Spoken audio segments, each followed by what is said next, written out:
Hello everyone, good morning, good evening, good afternoon. Wherever this video is meeting you, accept my warm greetings. The purpose of this video is to explain to you the circumstances of my journey from Yaounde in Cameroon to Bangui in the Central African Republic. Of recent I made the long journey by road from Yaounde to Bangui, and I saw it necessary to do this video to explain to you the circumstances of this journey that was so rich in terms of experience, in terms of discoveries. So I left Yaounde a certain Friday around 6 p.m. in the evening, and in the morning I was already in Garabulai. Garabulai is the neighboring town of Cameroon to the Central African Republic. When you arrive Garabulai, just at a stone throw, you are already, in the soil of the Central African Republic. And Garabulai is just after Bégoua. When you leave Yaounde, you arrive in Bégoua. After Bégoua, you arrive in Garabulai. After Garabulai, you have another town called Meganga. After Meganga, you have Yaoundere. Yaoundere, you arrive Garwa, Marwa, then Marwa, Kuseri, if you want to talk about this long trajectory, but it's not the purpose of the video today. So when I arrived Garabulai, then I had to go to the border police, the Cameroon border police there, to obtain a document known in French as a laissez-passer. A laissez-passer is a document that is valid for 90 days that can enable you to stay in a country within the CIMAC region for a certain period, in fact 90 days, that's 3 months. So I had to go to the border police, and after some few hours or some few minutes, the document was ready, the laissez-passer was ready. So I had to bought a bike to go to the border police on the Central African Republic side to certify this document, which I did. So I went to their border police with the laissez-passer that I obtained from the Cameroon side, and when I arrived there, I saw most of them were there speaking their local language that they call Zongo. You see, because in the Central African Republic, the Zongo is not only one of the official languages, but one of, in fact, the most spoken language. In fact, it is a national language. So even in their administration, they speak Zongo and so on. So when I arrived there, all of them were speaking Zongo. It was a bit surprising, but they saw that maybe I was not speaking Zongo, and they directly knew that I was a stranger, in quote, even though no one is a stranger in Africa. So when they saw me, then they received me in French, and they asked me a few questions. What are you going to do in Bangui and so on, which I explained to them everything, and they signed my document. So the next document that I had to obtain was a vaccination booklet.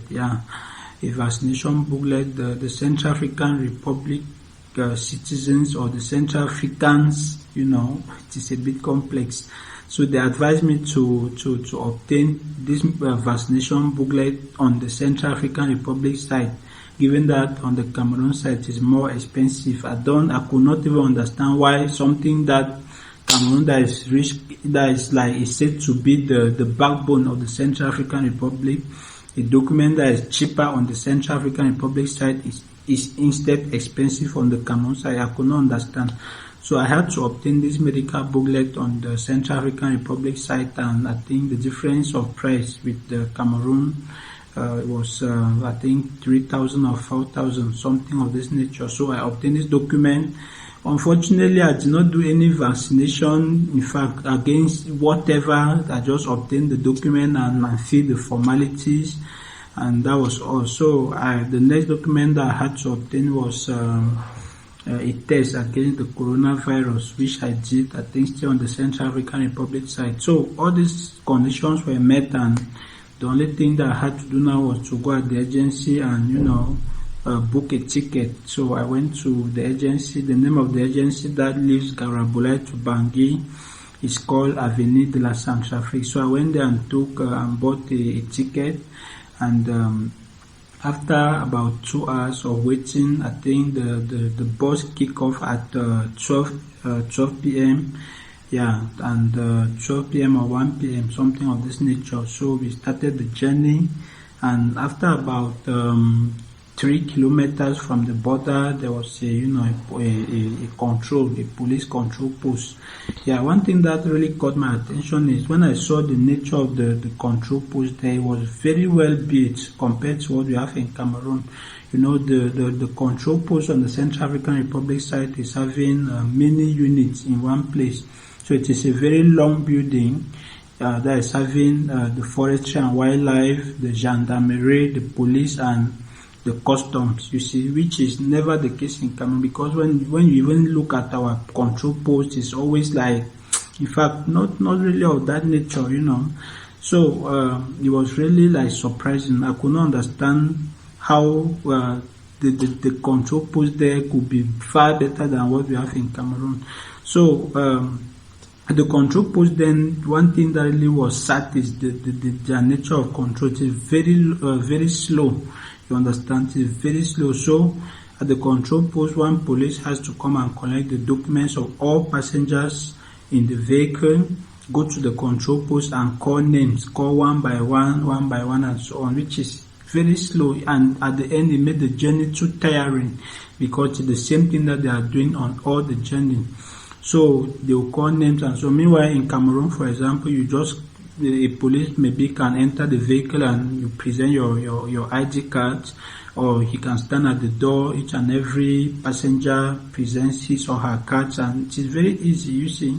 But there, for example, it was a bit complex. Maybe with time, I think they should improve on this. Yeah, but one thing that was equally a bit sad about it is that whenever you are a Cameroonian with your laissez-passer, for example, when the Central African Police sees your document, they are going to put it aside. So all Cameroonian documents were packed aside. Okay, at the end of the call now, or the roll call, they are going to pick up Cameroonian documents and impose on all of them a certain amount of money that they have to pay.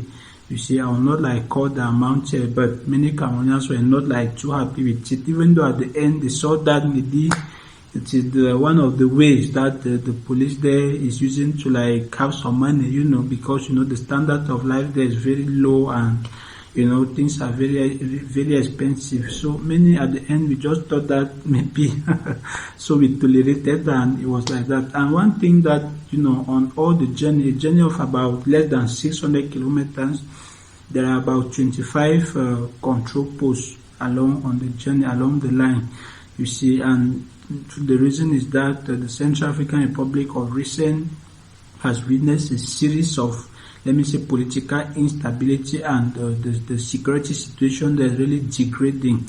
So the government had to put in place many control stations or many control posts to try to, curve the way for, in fact, try to improve the security of that line. So it was a bit boring and so on. At every 3 kilometers or 5 kilometers, the bus has to wait.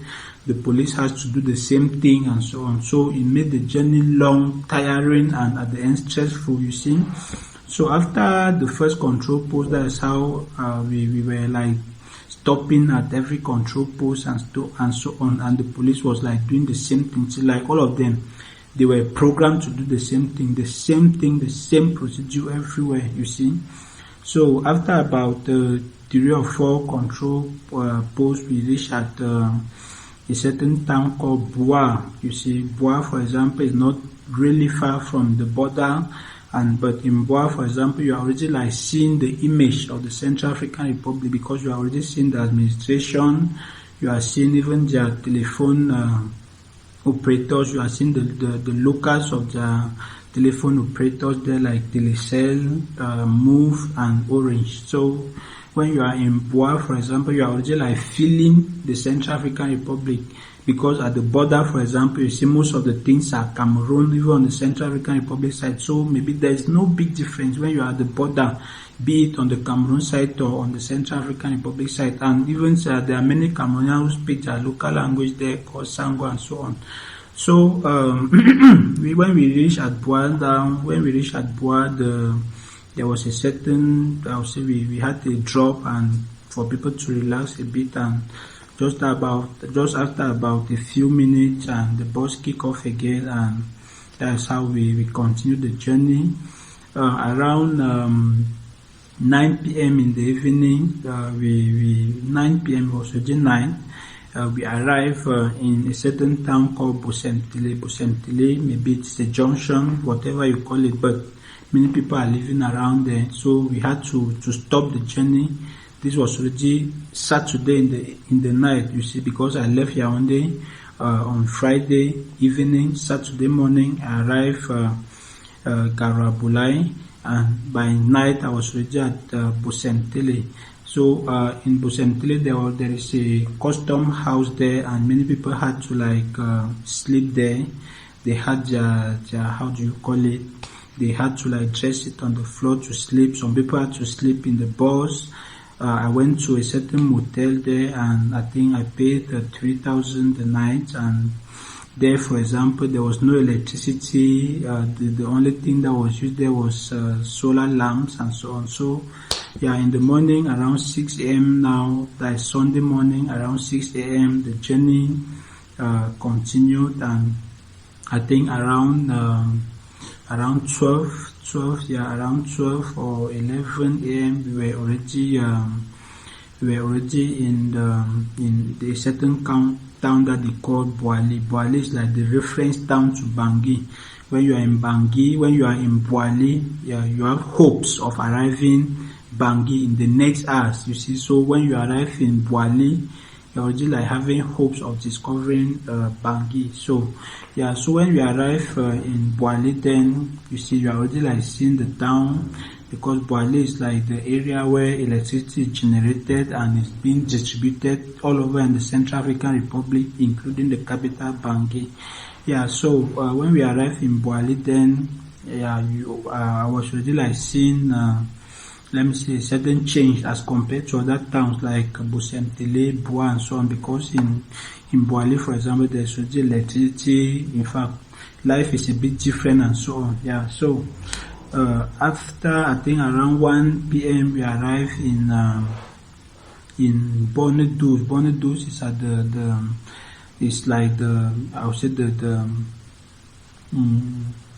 Bonne-Douce is the entrance to Bangui. You see, it's the entrance to Bangui. At Bonne-Douce, for example, you have many transport agencies that goes to the different maybe localities of the Central African Republic and so on. Yeah, so at Bonne-Douce now I had to buy a SIM card, I think Telecel, and I called the person that was to receive me there in the Central African Republic, and he directed me on how to take a taxi or bought a taxi. Yeah, which I did, and I think I had to drop in La Kwanga. La Kwanga is the central town. So I started discovering the Central African Republic and so on. But I started discovering Bangui, yeah, because the end of my journey was Bangui. So I started discovering Bangui, but compared to many towns in Cameroon, I will not say it is really that developed, but it is a capital, and yeah, it is equally having the shape of a capital. But yeah, of recent, in the past years, the Central African Republic was, a victim of many political instabilities, and the security situations there has really deteriorated. Yeah, but thank God with the Russians, things are getting back to normal. Yeah, the Russians are doing a wonderful job there, and things are really getting back to normal. Yeah, so I discovered Bangui, and one thing that really caught my attention is the river that they call Oubangui. Yeah, when you are at the border of this river, on the other side you are seeing the Democratic Republic of Congo. You see, colonialism and everything really divided Africans. That's why today we are called Cameroonians, we are called Central African Republic, we are called Gabonese, in fact. So, but when you look at the cohesion, the social cohesion, you see that it's really the same. Nothing has really changed much. All the people still recognize themselves as, Africans and so on. So, even along the journey, some Cameroonians, for example, are speaking the local language there called Zongo and so on. So it was a very rich journey. But unfortunately, almost majority of Central African Republic citizens, they speak only Zongo. Most of them, they speak Zongo. They don't speak French, like, let me say in Cameroon, for example, where Yeah, French is like our mother tongue, but Central African Republic citizens, they speak Sango. Like Sango is like not only their culture, but in their genes. You see, I don't know how to explain it. So they like Sango a lot. They speak it everywhere they go, and even in their administration, they speak Sango and so on. So yeah, after discovering Bangui, then I discover like there are many Cameroonians living in the Central African Republic. Some are doing business, some are like working in private companies and so it is really there's a very large community of Cameroonians in the Central African Republic, and they even have their specific restaurants, specific hotels and so on, where for example you want to meet Cameroonians, they will tell you go to this particular restaurant, go to this particular area and so on. So it was really like, let me say, enriching. And you see, but one thing I can say is that Africa, we need to unite. We need to like join our forces to foster our development. Our development will never come from, let me say, external partners like France, maybe Russia. At a certain extent, we need to first of all count on our own forces, on our own resources, on our own, let me say, intellectual capacities. Yeah, because I think it is, if for example we count on ourselves, then others will just come and like help us to go forward. But if we totally like sit back and give them the free will, they are going to do whatever they want in our countries, and it's not going to be that good. So thank God, the Central African Republic is like gaining back its shape. It's like the development is like coming gradually and surely. And yeah, and one thing to know is that the Central African Republic is one of the richest countries in Africa in terms of natural resources. Yeah, unfortunately, these natural resources are not like pushing the development fast, but I think as the security situation comes back to normal, things are going to equally get back to normal. So I want to equally thank the head of state there, Akans Touadera, for the wonderful job that he's doing there, particularly the cooperation with Russians, and yeah, things are really getting back to normal. Yeah, the Central African Republic is taking another shape, and I think with time the country is going to like let me say grow very fast. Yeah. So thank you for watching the video. Thank you.